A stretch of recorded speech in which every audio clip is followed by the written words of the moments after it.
All right, everybody. Last lesson of Algebra 1. We are skipping 117 and 118. You can read over them if you like. You will highlight them in Algebra 2, so all is well with the world. But the quadratic formula is something that I don't want you to leave Algebra 1 without being exposed to and using it. What happens with the quadratic formula is that you use it when you have a trinomial that can't be factored into two binomials to get your solution. Okay, so what you will do is use the formula. So, and the formula is right here. It's really great to have this memorized. When you go to Algebra 2 and you have that memorized, your teacher will be so impressed. But the quadratic formula is x is equal to the opposite of b plus or minus the square root of b squared minus 4ac over 2a. Now, how they got this? Well, some wonderful, brilliant mathematician who's way, way smarter than I am developed it. You can look at the formula, the proof, on page 501 and read through it if you like. It's very interesting reading because you have so much time right now. But where do these letters come from? Well, you'll put your equation in standard form. Okay, remember standard form is something x squared plus something x plus or minus something is 0. Okay, here's an example. 3x squared plus 2x minus 7 is 0. Right, this is in standard form. Okay, we're starting off. The leading coefficient is 3. Okay, the coefficient by the x squared term. Then we have the b here would be 2. So a is 3, b is 2, and c is negative 7. Sometimes this will be plus, sometimes it'll be minus. This might be plus, minus. But you set this deal equal to 0. Okay? So here we'd have a is 3, b is 2, and c is negative 7. So say that this here had been written like this. Okay, then I would want to subtract 7, set that equal to 0, and have it in standard form. Okay, so whenever you're given something and it's not in standard form, you put it in standard form. Set it equal to 0, make sure it's in descending order. Okay, you like this to be positive, so it may need to move to one side or the other to be positive. All right, and then you find what your A, B, and C are. Okay. Now, you should try to factor it in case trial and error works because it is faster. But if I tried trial and error here, I would not be able to factor it, okay? 3x and x are the only way to get 3x squared. The only way to get 7 is 1 and 7.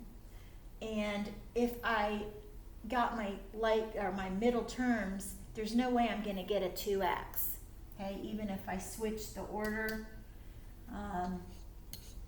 I'd get 7x and 3x, and added or subtracted is never going to give me 2. So this is not factorable. But that doesn't mean you can't get a solution. There is an irrational solution, and we're going to find that, okay? So we're going to use the quadratic formula. So let me erase some things and make some space here. All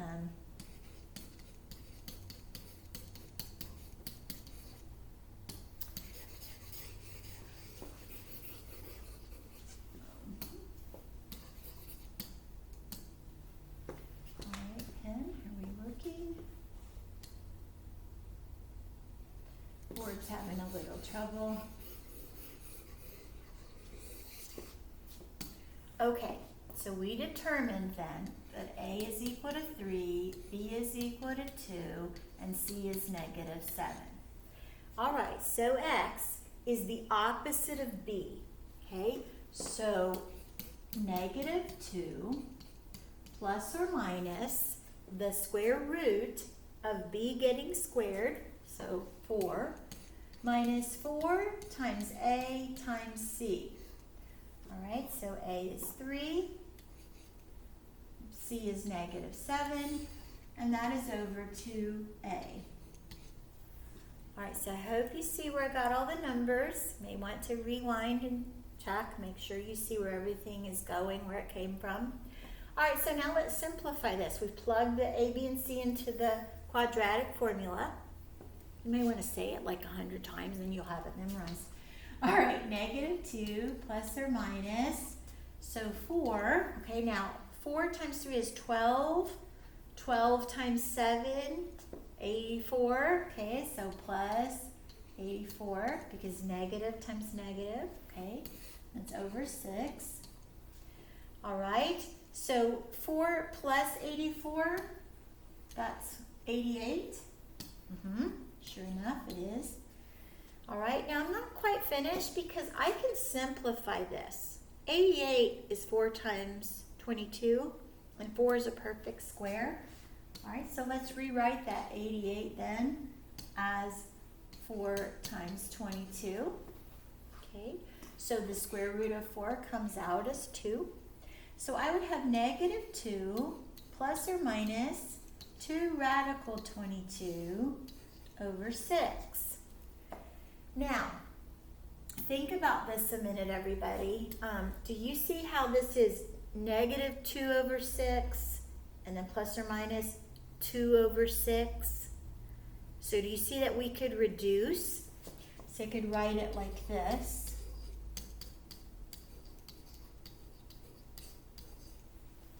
Okay, so I do want to do that. I want to reduce this. So my final answer is going to be negative 1 plus or minus radical 22 over 3. Think about it. Negative 2, 6 is negative 1/3 plus or minus radical 22 over 3. And I could write it separately, but you should actually write it like this. So you see there are two answers. I could get this decimal approximation. I could say negative 1 plus that over 3, or negative 1 take away that over 3. And I'd have my two solutions. But this is sufficient to leave it like this. All right? Okay, let's do another one. There's a lot to this. So let's do the next example. It says, use the quadratic formula to determine the roots of negative 6 equals negative x squared plus x. Now remember, looking at these, there's going to be several ways they'll ask you to solve this. Some of them will say, use the quadratic formula to develop, to determine the roots of the equation. Might say, find the solutions of the equation, okay? Or find the x that satisfies the equation. So lots of different ways they could ask you the same thing. All right, now let's think about this. This is certainly not in standard form. I would like my leading coefficient to be plus. So could I not add this over here? Good, yes I can. All right, so I'm going to do that. I'm adding the x squared. And then I'm also going to subtract the x. And I have my minus 6 equals 0. Hope everyone's seeing what I've done. Added the x squared so that my leading coefficient is positive. I've subtracted the x. The negative 6 was already on that side. And then equals 0. This is all canceled out on this side. Okay, so it's in standard form. What is my a? What's the coefficient in front of the x squared? It's 1, right? It's implied. Okay, how about my b? What's the coefficient in front of the x term? Negative 1. Very good. And then c, what is the number at the end here? Negative 6. All right, so I have the a, b, and c that I will plug into the quadratic formula, which again is the opposite of b plus or minus the square root of b squared, take away 4ac over 2a. And you know, you've had this in some exercises. They've had this and you've plugged in values. So you've actually applied this before. All right, so now let's plug in these a, b, and c into the quadratic formula. All right, so x is equal to the opposite of b. So the opposite of a negative 1 is 1. Okay, plus or minus the square root of b squared, so negative 1 getting squared would be 1, minus 4 times a times c. All right, and then that's all over 2 times a, which is 1. All right. Okay, so let's simplify then. We have 1 plus or minus the square root of, now this is a negative 4 times a negative 6, so it's going to be a positive 24. So 1 plus 24 is 25, isn't it? Okay, over 2. Hey, that's kind of cool. We have a perfect square under there. Well, let's simplify that. So 1 plus or minus 5 over 2. Well, 1 plus 5 would be 6 over 2. 1 minus 5 would be negative 4 over 2. So we have two whole number or integer solutions. Wow. Well, what does that mean? That means I could have factored this and not done the quadratic formula. Oh, let me see. Let me see.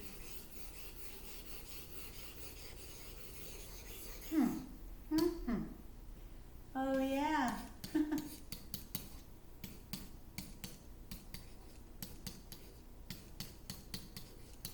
Wow, that was a lot faster. The point is they want to show you that you can use the quadratic formula in any case whatsoever. It always works. Do you want to look to see if factoring works better? Sure. But if they say to use the quadratic formula, you should. You should practice it and see that it works. All right? Let's do another. Let's just do one more. Make sure that everybody's on board, okay? So negative x equals 7 minus x squared. This one's not factorable. I'll go ahead and tell you that. All right, so we're going to add the x squared. Okay, remember I want my leading coefficient to be plus, to be positive. I've got the minus x already over here, and I'm going to subtract the 7 to set this equal to 0 and have my leading coefficient be positive. All right, so a is 1, b is negative 1, and c is negative 7. And try as I may to do this with trial and error, it won't factor because it's an irrational solution. All right, so let's plug it into the formula. We have the opposite of b, so positive 1 plus or minus the square root of negative 1 getting squared minus 4 times a times c over 2 times a. All right, so we have 1 plus or minus.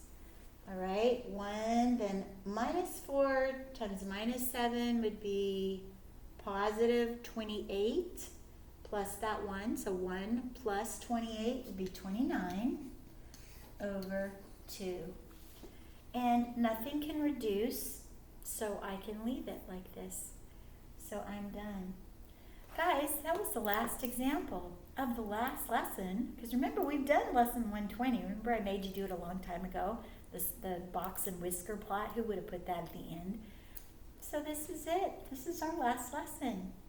I'm not going to cry because you're not here. If you were here, I'd be in tears. So let's do the practice. Got to go over the practice. Almost done. So do A and B. Use the quadratic formula. And we'll see what our answers are.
put A, it was already in standard form. A is 2, B is negative 3, C is negative 7.